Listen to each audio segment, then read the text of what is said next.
Folks, let me tell you something. There is a war going on, a real one. Bombs, blockades, the whole 9 yards. And while American sailors are out there in the Persian Gulf, some of them reportedly in such rough shape they're trying to go overboard, the junior senator from Georgia, one Jon Ossoff, is sitting in a cable news studio on MSNBC telling anyone who'll listen that this entire war is based on lies. Now, I want you to hold that thought. Because the same Democrats who spent 4 years telling you that Russia was pulling strings inside the Trump White House, the same people who use the FBI like a personal opposition research firm, and I am going to get into that today. Oh, we are going to have some fun with that.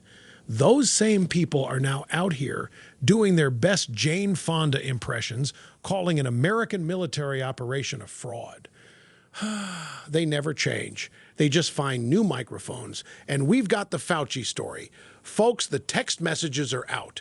Tony Fauci, St. Anthony of Bethesda, patron of the perpetually masked, knew that the COVID vaccine might cause miscarriages. And he told nobody, not the women, not their doctors, not you. He kept it to himself. And then he stood at that podium and told America to roll up their sleeves.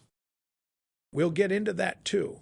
Plus, and I promise you this is real, the WNBA held an emergency meeting to try to answer the question of whether biological men should be playing in their league. They met. They deliberated. They concluded nothing. I wish I was making that up. I'm Rick LeBeau. This is Rush Hour, and we are just getting started.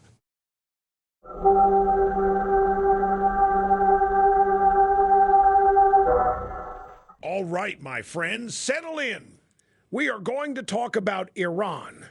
And before the drive-by media gets the chance to frame this entire thing for you, I want to lay it out straight because there is a lot happening, and most of what you're being told about it has been pre-chewed by people who think the American military is the problem.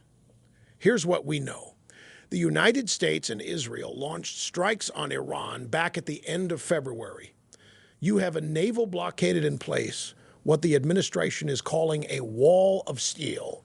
And by all accounts from American and Israeli officials, that blockade is working. It is squeezing Iran. The Strait of Hormuz, the little choke point through which a substantial portion of the world's oil travels, has become a pressure point, and Iran is feeling it. Now, a top advisor to the commander of Iran's Islamic Revolutionary Guard Corps, the IRGC, has come out and said publicly that Tehran's strategy is to prolong the war, to outlast President Trump. The idea being run the clock, wait for the midterms, hope the American political left does their job for them, and makes the war unpopular enough to force a withdrawal. Now, my friends, I have been watching this movie since 1973. The strategy of wait for American domestic politics to bail us out is the oldest play in the enemy's playbook. The North Vietnamese used it. The Ayatollah used it in '79. Al-Qaeda's entire post-September 11th doctrine was built on it. And it works when the American left cooperates. And right on cue, here comes Jon Ossoff of Georgia. Right on cue. Now, I know what you're thinking. Who is Jon Ossoff? Fair question. Jon Ossoff is a United States senator from Georgia who won a razor-thin runoff election back in January of 2021 when they were still counting ballots in some of those Peach State precincts 3 days after the election.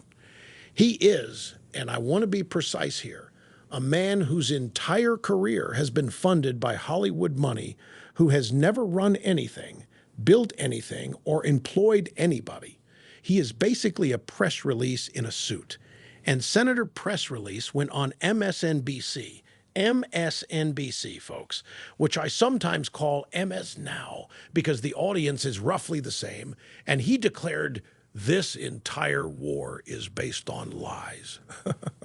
Based on lies. Now, let me ask you something. When there was a reported threat to Air Force One in Turkey, Ossoff's response was essentially, well, if there was a threat, that's suspicious. You follow that logic? A threat to the president's plane is suspicious because it might justify the war. So any evidence that the enemy is dangerous is actually evidence of a conspiracy. Do you see how this works? The facts don't matter. The sequence doesn't matter. Whatever happened, whatever Iran does, however the IRGC behaves, it gets filtered through the lens of this is Trump manufacturing a crisis. That is the entire analytical framework. Start with Trump is lying and work backwards from there. It is not journalism. It is not even serious dissent. It is a theology. And now Ossoff has gone even further. He went back on television, same network, same sad viewership, and said that when Democrats win the midterms, accountability is coming. Accountability is coming. My friends, let us think about what that means. There are American sailors deployed right now on an aircraft carrier, the USS Abraham Lincoln.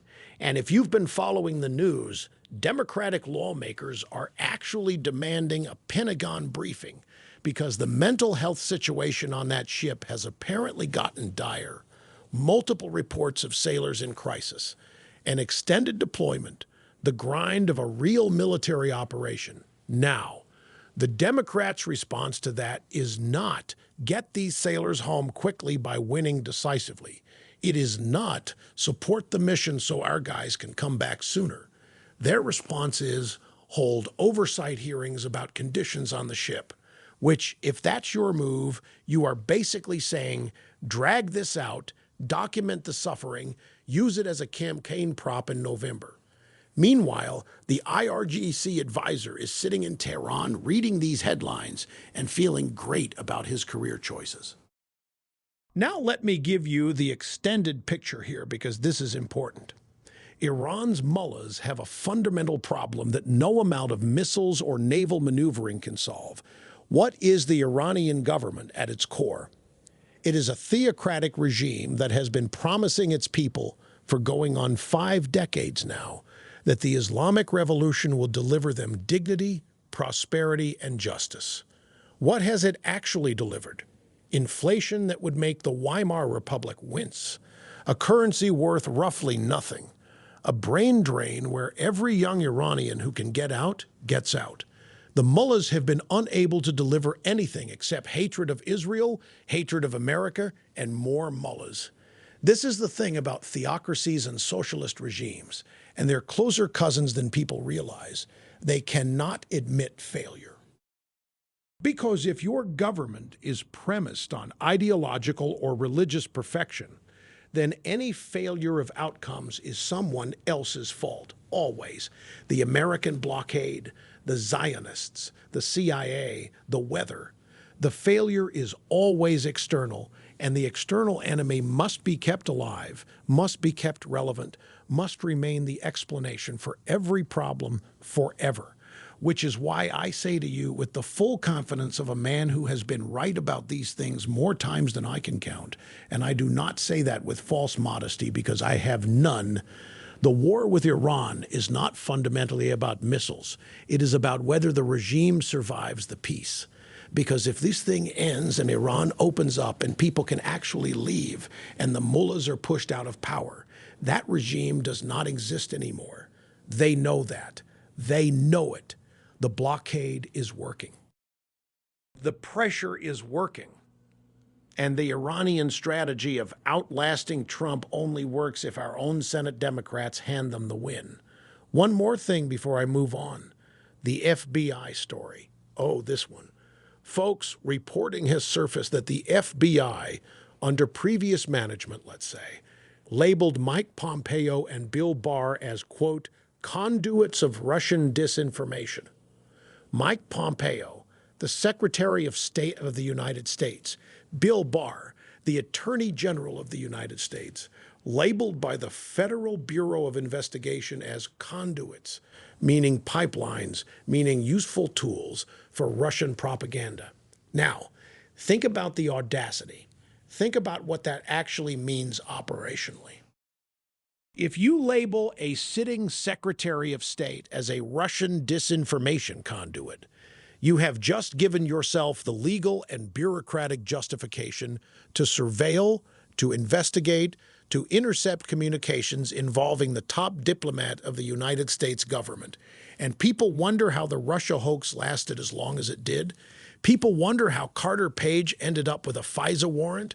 People wonder how an entirely fabricated dossier paid for by Hillary Clinton's campaign became the basis of a years-long counterintelligence investigation. Well, here's your answer, staring you right in the face. The FBI, under the people running it at the time, had decided that Republicans at the highest levels of the U.S. government were enemy agents. And once you've decided that, every piece of evidence that contradicts it is itself evidence of the conspiracy. Pompeo pushes back on Russia? That's what a conduit would do. Barr closes an investigation. Classic obstruction by a foreign asset. You see what happens? Once the premise is there, you can't dislodge it. It becomes unfalsifiable. It becomes a religion. Sounds familiar, doesn't it? Same structure as the Iran war being based on lies. Start with the conclusion, defend the perimeter. Never let reality in. Don't doubt me on this one, folks. The full history of what the FBI was doing between 2016 and 2021 is going to turn out to be one of the great institutional scandals in the history of this republic. I believe that with everything I've got.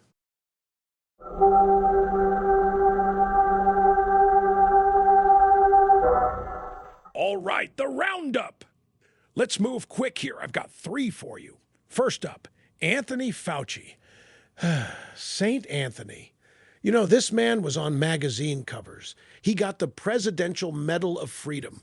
He was the secular pope of the COVID response. And if you questioned him, you were basically a flat earther who wanted grandma to die.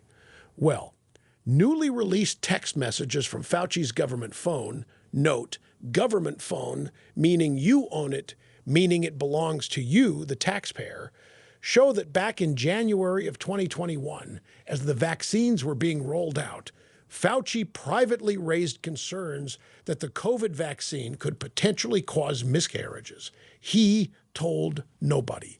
Not the pregnant women being told to get vaccinated immediately, not their OBGYNs, not the public. The man who stood at that podium every single day and told you the science was settled, the man who said he was the science, he had private doubts about the safety of a vaccine being administered to pregnant women, and he kept those doubts to himself. Now I want you to think about what we were told if you raised any concerns about this. You were a conspiracy theorist. You were an anti-vaxxer. You were dangerous. Misinformation. Get you off social media. The FDA should look into you. Meanwhile, Tony's over here on his government iPhone, texting colleagues his personal worries about miscarriages. I have said for years, my friends, that the COVID response was the single greatest abuse of expert authority in American medical history. And every month, new information comes out, and every month it gets worse. The lockdowns didn't work the way they said. The masks didn't work the way they said. The schools didn't need to be closed. And now, the vaccine rollout for pregnant women happened while the man in charge had private doubts he chose not to share. It is a betrayal. There is no other word for it. And the drive-by media, our friends in the press, will spend about 12 minutes on this story before moving on to something about climate change. Second story, the administration is ending Medicaid and CHIP funding for so-called gender-affirming care for minors. The Assistant Secretary of HHS called puberty blockers castrating chemicals, and the CMS administrator put out a statement that children deserve protection, not experimental interventions with no proven benefits. Now the word going around from the left on this one is irreversible risks. The irony being that the procedures being stopped are the irreversible ones. Puberty blockers, cross-sex hormones, surgical interventions on minors. These are the irreversible things. A child who doesn't go through a medical transition can grow up and make whatever decision they want as an adult. A child who is chemically or surgically altered at 11 years old cannot undo that. And they are calling the people stopping it reckless. The soft bigotry here is extraordinary. The position of the American medical progressive complex has been, these children are wise enough to know at 10, 11, 12 years old that they require permanent medical interventions, but they are not wise enough to buy a beer, sign a contract, or vote. They are wise enough for surgery, but not for a rated R movie. And if you point this out, you are a hateful bigot. Medicaid funding for this ends now. I will tell you right now, this is going to save children, real ones. And history will bear that out. Third, and finally, the WNBA. Oh, the WNBA. Folks, the WNBA held a formal meeting, a real, scheduled, docketed meeting to discuss whether biological men should be allowed to play in a women's professional basketball league. They brought in the team presidents, the general managers, they deliberated, they consulted, and their conclusion after all of this was nothing. They decided nothing. They're forming a committee to continue discussing it. A committee. The WNBA has an actual biological male playing in it right now, and their governing body convened the full brain trust of the organization and walked out with a committee. That is like calling the fire department, watching them arrive at your burning house, and having them announce they are forming a subcommittee to study the nature of flame. You know what's funny? Actually funny? The NBA would have this resolved in 48 hours if it affected them, because it doesn't. So the Women's League gets a committee. The women always get the committee.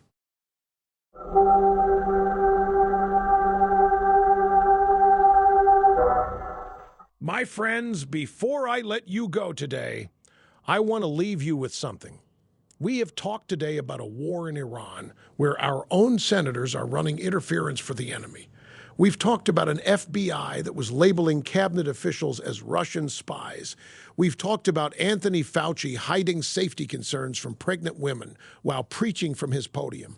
We've talked about a federal government that was, until this week, paying for the permanent alteration of children's bodies. And I want to ask you something. Where was the outrage? Where was the accountability? Where was the drive-by media's 3-year investigative series on any of this? You know the answer. There wasn't one. Because the people doing these things were on the correct team. They had the correct politics. They attended the correct conferences. They were celebrated by the correct institutions. And that is the protection that matters in modern America. Not the law, not the Constitution, not evidence. The correct politics. That is what we are fighting. Not Republicans versus Democrats, not even conservatism versus liberalism in the old sense. We are fighting the fundamental idea that there are two sets of rules in this country. One for people who hold the right credentials, say the right things, donate to the right foundations, and another set for everybody else, for you. For the people who get up in the morning and go to work and pay taxes and raise their kids and just want to be left alone. The American people are the only adults left in the room. I have believed that my entire career. I believe it more today than I ever have. And I will be back here tomorrow to tell you so again. Don't doubt me. I'm Rick LeBow. This has been Rush Hour.